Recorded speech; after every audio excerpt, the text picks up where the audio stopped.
Kristus, Bapak Ibu para muda dan para anak. Salam jumpa kembali dalam kasih-Nya dalam renungan harian GKI Kuitang hari ini bersama saya Pendeta Linda Niman. Sahabat, hari ini kita akan kembali merenungkan sabda Tuhan. Hari ini diambil dari kitab Lukas pasal 19 ayat 11 sampai 27. Tapi saya di sini akan hanya membaca ayat 26. Mari kita berdoa, terlebih dahulu minta pertolongan Roh Kudus. Ya Allah Bapa, kami mohon kasih karunia-Mu, supaya kami menjadi hamba-Mu yang setia. Di dalam nama Putra-Mu, Yesus Kristus. Amin. Inilah Lukas pasal 19 ayat 26. Demikian firman Tuhan. Jawabnya, aku berkata kepadamu, setiap orang yang mempunyai, kepadanya akan diberi. Tetapi siapa yang tidak mempunyai, juga apa yang ada padanya akan diambil. Demikianlah sabda Tuhan. Berbahagialah tiap orang yang suka merenungkannya dan yang memelihara dalam hidupnya.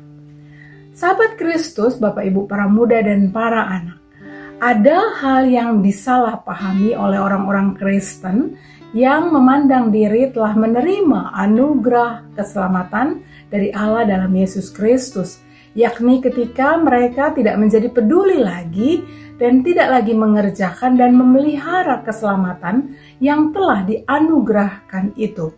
Misalnya mereka tak memperhatikan bagaimana kehidupan mereka agar selalu sejalan dengan kehendak Allah dan berpadanan dengan kasih anugerah Allah itu, sehingga tetap membiarkan sifat dan karakter buruk yang sombong, tak jujur, curang, jiwa penipu, membiarkan diri stuck karena khawatir, takut, dan lain-lain.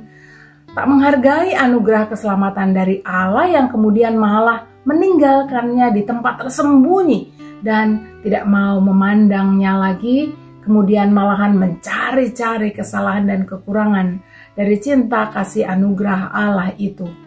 Mereka bisa saja kemudian membuatnya senang melihat dan melakukan tindakan merendahkan dan menghancurkan umat Allah ataupun orang-orang yang sedang menyebarkan kebaikan Allah.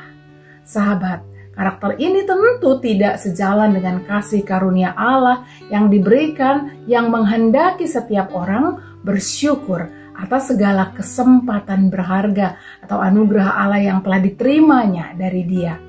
Bukannya dipenuhi syukur, orang yang tadi itu malah otaknya dipenuhi selalu oleh kekecewaan, tuduhan, bahkan perbuatan buruk dan jahat serta kejam.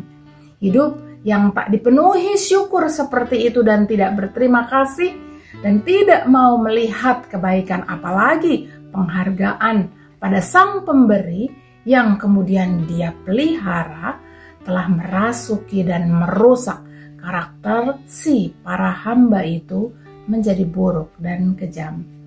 Dari apa yang terjadi dengan para hamba yang jahat itu, kita belajar sahabat bagaimana pikiran buruk dan tuduhan yang berdasarkan hanya karena ketidaksukaan atau kebencian yang dipelihara akan tumbuh lalu menghasilkan bahkan kerusakan dan kekacauan yang membuatkan penghukuman juga bagi mereka sendiri.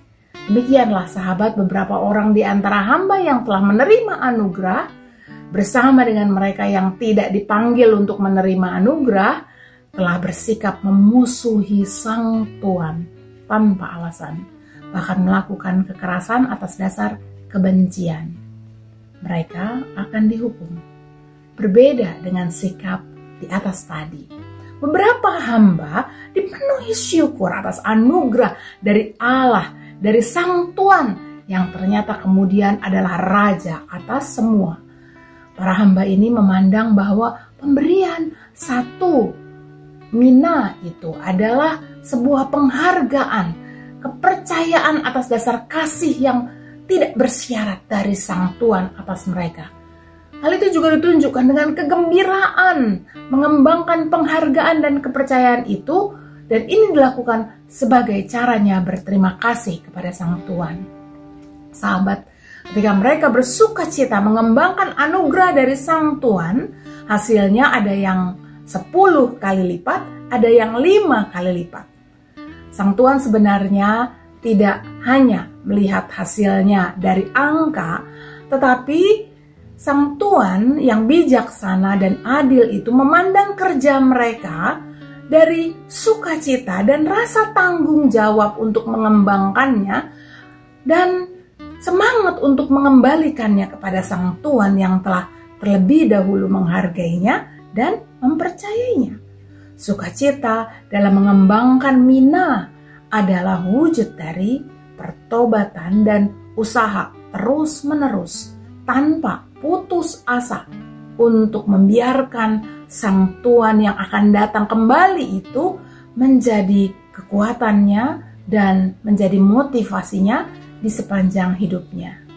Sahabat Kristus, Bapak Ibu, para muda dan para anak, demikianlah kita sebagai orang yang beriman kepada Kristus Juru Selamat kita, menjadi seperti hamba yang berterima kasih atas kasih anugerah keselamatan dari Allah, lalu berniat dengan sukacita mengembangkan talenta yang telah Allah berikan bagi kita.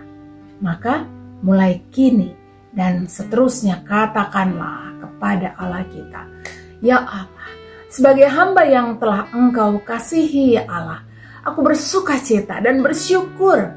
Inilah aku ya Allah, pakailah aku menjadi hamba-Mu yang taat dan setia.